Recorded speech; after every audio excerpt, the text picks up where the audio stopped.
Hello and welcome my YouTube family. मैं मंगेश आपके लिए फिर से ला चुका हूँ एक और नई कहानी जो कि सच्ची घटना पर आधारित है। ये कहानी है पश्चिम बंगाल के एक ऐतिहासिक शहर की, जहाँ पुराने महल और हवेलियाँ अब भी अपने अतीत के किस्से और रहस्य छुपाए हुए हैं। इस कहानी की पृष्ठभूमि एक प्रसिद्ध हवेली है जिसे राजबाड़ी हवेली के नाम से जाना जाता था। ये हवेली आज भी खड़ी है, लेकिन अब उसमें कोई नहीं रहता। लोग कहते हैं कि इस हवेली के एक कमरे में कुछ ऐसा घटित हुआ था जिसने उस कमरे को हमेशा के लिए बंद करवा दिया। ये बात साल 1980 की है, जब विक्रम और उसकी पत्नी माया इस हवेली में रहने आए थे। विक्रम एक सरकारी अधिकारी था और उसके काम के कारण उसे इस छोटे से शहर में आना पड़ा। उन्हें रहने के लिए एक पुरानी हवेली दी गई जो कभी एक रईस परिवार का निवास स्थान हुआ करती थी, लेकिन अब वीरान थी। ये हवेली बाहर से जितनी भव्य दिखती थी, अंदर से उतनी ही रहस्यमयी थी।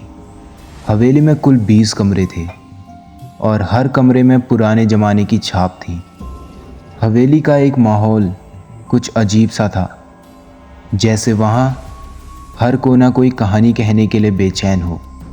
हवेली में रहते समय विक्रम और माया को किसी तरह की असुविधा महसूस नहीं हुई, लेकिन उन्हें हवेली के एक कमरे के बारे में सख्त चेतावनी दी गई थी।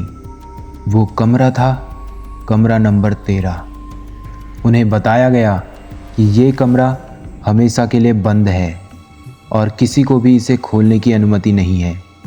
गांव वालों का कहना था कि इस कमरे में कुछ अनहोनी घटना घटी थी, जिसके बाद इसे बंद कर दिया गया था।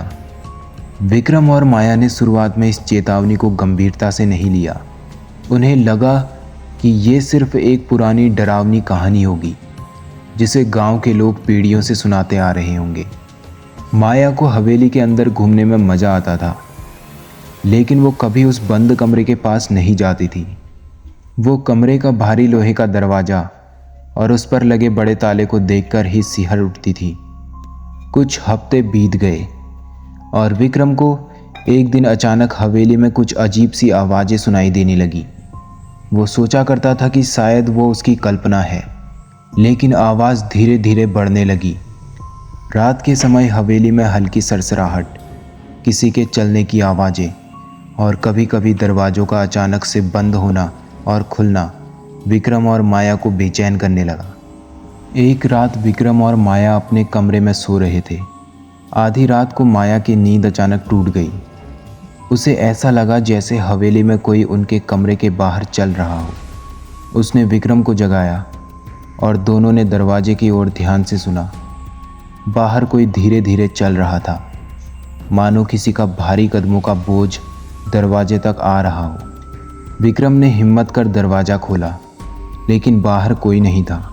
लेकिन तभी उसकी नज़र हवेली के उस बंद कमरे की ओर गई। दरवाजे के नीचे हल्की सी रोशनी झलक रही थी, जबकि वो कमरा पूरी तरह से बंद था। ये देखकर विक्रम और माया का दिल जोर जोर से धड़कने लगा। विक्रम ने सोचा कि शायद किसी ने कमरे को खोलने की कोशिश की हो। वो माया को पीछे छोड़कर उस कमरे की ओर बढ़ा। जैसे ही वो पास पहुंचा, दरवाजे के पीछे से किसी की फुसफुसाहट सुनाई दी। विक्रम ने महसूस किया कि कमरे के अंदर कोई मौजूद है। उसने माया को आवाज़ दी और दोनों ने मिलकर उस कमरे को खोलने का फैसला किया। विक्रम ने दरवाजे का ताला खोलने की कोशिश की। पुराने ताले में जंग लग चुका था, पर कुछ कोशिशों के बाद ताला खुल गया। दरवाज़ा चरमराते हुए खुला और जैसे ही वो दरवाज़ा पूरी तरह खुला, कमरे के अंदर से एक ठंडी हवा का झोंका निकला। कमरे के अंदर बहुत अंधेरा था, पर हवा की ठंडक ने विक्रम और माया के शरीर में कपकपी पैदा कर दी। जैसे ही उन्होंने कमरे के अंदर कदम रखा, वहाँ की हालत देखकर वे चौंक गए। कमरा जर्जर अवस्था में था। दीवारों पर धूल जमी थी और फर्श पर टूटे हुए फर्नीचर के टुकड़े बिखरे पड़े थे। कमरे के अंदर बीचों बीच एक पुराना झूला था जो हल्के से हिल रहा था, मानो अभी अभी कोई उस पर बैठा हो। कमरे के कोने में एक बड़ा आईना लगा था, जिसके सामने विक्रम को किसी का प्रतिबिंब दिखाई दिया। विक्रम और माया ने ध्यान से देखा तो इन्हें आईने में एक औरत का धुंधला चेहरा दिखाई दिया। वो औरत सफ़ेद साड़ी में थी और उसकी आंखों में अजीब सी चमक थी। विक्रम ने जब पलटकर कमरे में देखा तो वहाँ कोई नहीं था, पर आईने में वो औरत अब भी उन्हें देख रही थी। अचानक आईने के सामने रखा झूला ज़ोर ज़ोर से हिलने लगा और कमरे में ठंडक और बढ़ गई। माया चिल्लाने लगी और दोनों ने तेज़ी से कमरे के बाहर भागने की कोशिश की, पर जैसे ही वे दरवाजे के पास पहुँचे, दरवाज़ा अपने आप ज़ोर से बंद हो गया। कमरे में अंधेरा और भी घना हो गया और वो रहस्यमय औरत की हंसी पूरे कमरे में गूंजने लगी। अब वे दोनों बुरी तरह से फंस चुके थे। सुबह होते ही गांव के लोग हवेली के बाहर जमा हो गए, क्योंकि उन्हें रात में हवेली से अजीब आवाज़ें सुनाई दी थी। जब कोई अंदर नहीं गया तो गांव के मुखिया ने हवेली का दरवाज़ा तोड़ने का फैसला किया। उन्होंने जैसे ही हवेली का दरवाज़ा तोड़ा तो अंदर का नज़ारा देखकर वे दंग रह गए। कमरा नंबर 13 का दरवाज़ा खुला था, लेकिन विक्रम और माया वहाँ नहीं थे।